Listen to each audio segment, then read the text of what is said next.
Hello everyone, welcome back to the channel. तो guys, यहाँ पे Air India airport services limited की तरफ से जो है वो वैकेंसीज आउट हुई हैं। टोटल कितनी वैकेंसीज आउट हुई हैं, कौन कौन इसके लिए एलिजिबल है, इसके लिए क्वालिफिकेशन उन्होंने क्या मांगी है, क्या एज क्राइटेरिया उन्होंने बता रखा है, और इसमें किस कैटेगरी को कितना एज रिलैक्सेशन मिलेगा, ये सारी चीज़ें, कितनी टोटल वैकेंसीज आउट हुई हैं, किन पोजीशंस के लिए आउट हुई हैं, तो ये सारी चीज़ें आज की इस वीडियो में हम डिस्कस करेंगे। तो यहाँ पे AIASL की तरफ से जो वैकेंसीज है वो आउट हुई हैं, जिसमें air India airport services limited की तरफ से ये वैकेंसीज आउट हुई हैं। और इसी के साथ ही यहाँ पे उन्होंने मेंशन की है, जिस डेट को उन्होंने नोटिफिकेशन आउट किया है 25 अप्रैल को जो है वो आपकी जो वैकेंसीज है उन्होंने अनाउंस की हैं।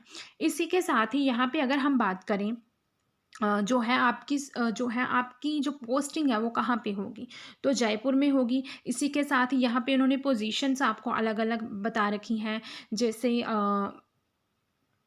5 उन्होंने ये पोस्ट बता रखी हैं, पोजीशंस बता रखी हैं, यूटिलिटी एजेंट कम ramp driver, ramp service executive. तो यहाँ पे उन्होंने पोजीशंस के साथ साथ उन्होंने क्या किया है, नंबर ऑफ़ वैकेंसीज़ भी बता रखी हैं। जैसे हैंडीमैन के लिए उन्होंने टोटल कितनी वैकेंसीज़ बता रखी हैं, 66 जो है वो वैकेंसीज़ आउट हुई हैं।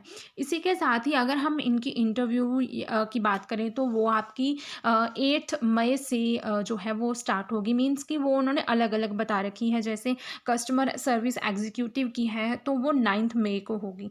तो यहाँ पे उन्होंने अलग अलग से मेंशन किया हुआ है। जैसे हैंडीमैन की है तो वो 11 मई को आपकी जो है वो इंटरव्यू होगी।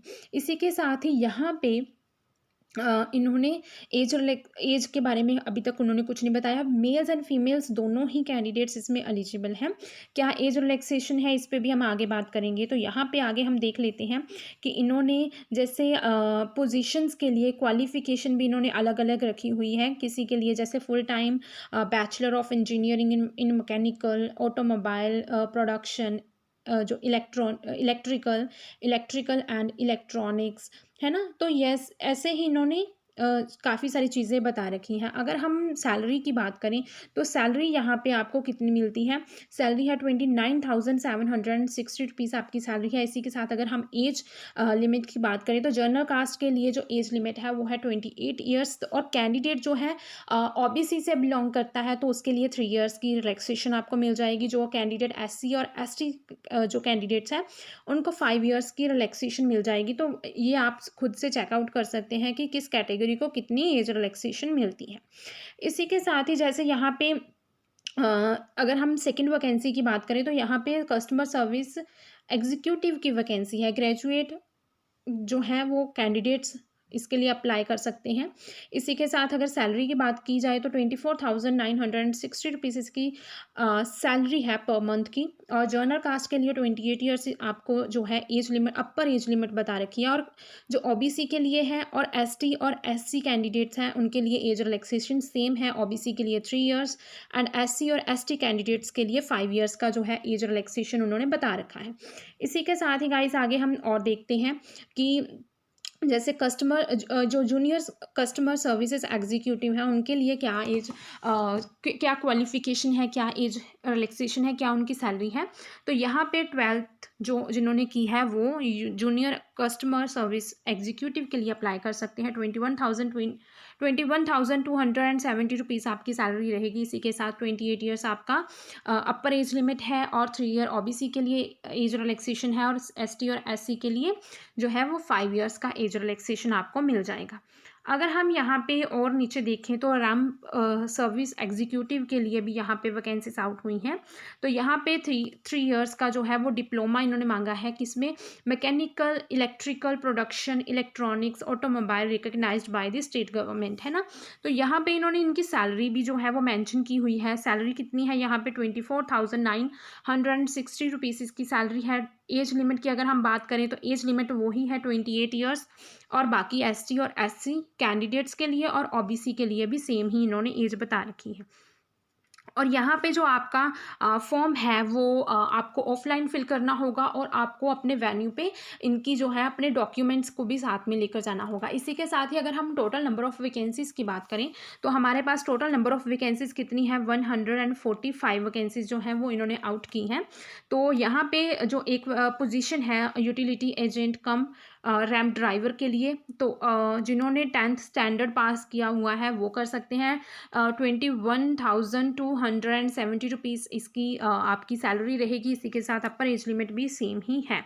हैंडीमैन के लिए अगर हम बात करें तो अगेन 10th स्टैंडर्ड है। 18,840 रुपीज़ आपकी सैलरी रहेगी।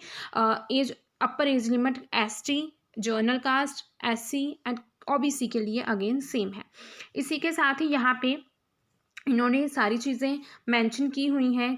तो वो आप अपने अकॉर्डिंग, आप जिस भी पोस्ट के लिए, जिस भी पोजीशन के लिए आप अपना फॉर्म फिलअप कर रहे हैं उसी के अकॉर्डिंग यहाँ से चेकआउट कर सकते हैं। अप्लाई आपको कैसे करना है, तो यहाँ पे जो अप्लाई करने की आपको ऑफलाइन करना है ना।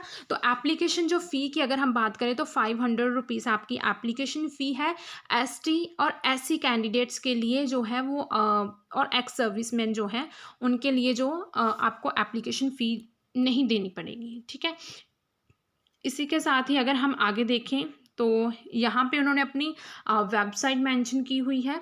तो यहाँ पे आप जाकर चेकआउट कर सकते हैं जो भी इन्होंने एडवर्टीज़मेंट जो है दी है जॉब्स के रिलेटेड वैकेंसीज जो आउट हुई हैं उनकी जो डिटेल्स हैं वो आप www.aiasl.in पे जाकर चेकआउट कर सकते हैं। इसी के साथ ही अगर हम आगे और चीज़ें देखें तो यहाँ पे इन्होंने नीचे जो है इसका फॉर्म भी दे रखा है। तो यहाँ पे आपको किस पोजीशन के लिए आप अप्लाई कर रहे हैं और किस स्टेशन के लिए कर रहे हैं, फुल नेम क्या है, तो ये सारी चीज़ें, father name, date of birth, place of state, address, pin code, state, तो मोबाइल नंबर, अपना जेंडर आपको मेंशन करना, nationality, regional, mother tongue and जो भी चीज़ें इन्होंने आपसे पूछ रखी हैं वो सारी चीज़ें आपने यहाँ पे अपनी डिटेल को फिल कर देना है। यहाँ पे इन्होंने आपसे जो है वो आपकी 10th ग्रेड के लिए आपके किस यूनिवर्सिटी या किस इंस्टीट्यूट से आपने की है, डेट एंड मंथ, किस मंथ में आपने पास की है अपनी 10th और 12th, diploma course, ITI course, जो भी चीज़ें इन्होंने मांगी हैं और ड्यूरेशन क्या था, परसेंटेज एंड मार्क्स क्या रहे थे आपके, ये सारी चीज़ें भी इन्होंने यहाँ पे पूछ रखी हैं आपसे, है ना। तो यहाँ पे आपसे आपकी लैंग्वेजेस भी पूछ रखी हैं कि आप इंग्लिश जो है वो बोल सकते हैं या नहीं, पढ़ सकते हैं, लिख सकते हैं, तो ये सारी चीज़ें भी इन्होंने यहाँ पे मेंशन की है। तो ये सारी चीज़ें आपको अपने फॉर्म में फिलअप कर देनी है। फॉर्म फिलअप करते समय आपको ध्यान से अपना फॉर्म फिलअप करना है, कोई भी गलती नहीं होनी चाहिए। और जो वैकेंसीज़ है वो आउट हुई हैं 145। अगर आप इसके लिए फॉर्म फिलअप करना चाहते हैं तो आप ज़रूर इसके लिए फॉर्म फिलअप करें। तो गाइज़ उम्मीद है कि आज की जो वीडियो है वो आपको अच्छी लगी होगी। वीडियो अच्छी लगी हो तो वीडियो को लाइक ज़रूर करना, चैनल को ज़रूर सब्सक्राइब करना। तो मिलते हैं हम अपनी ऐसे ही किसी अगली वीडियो के साथ।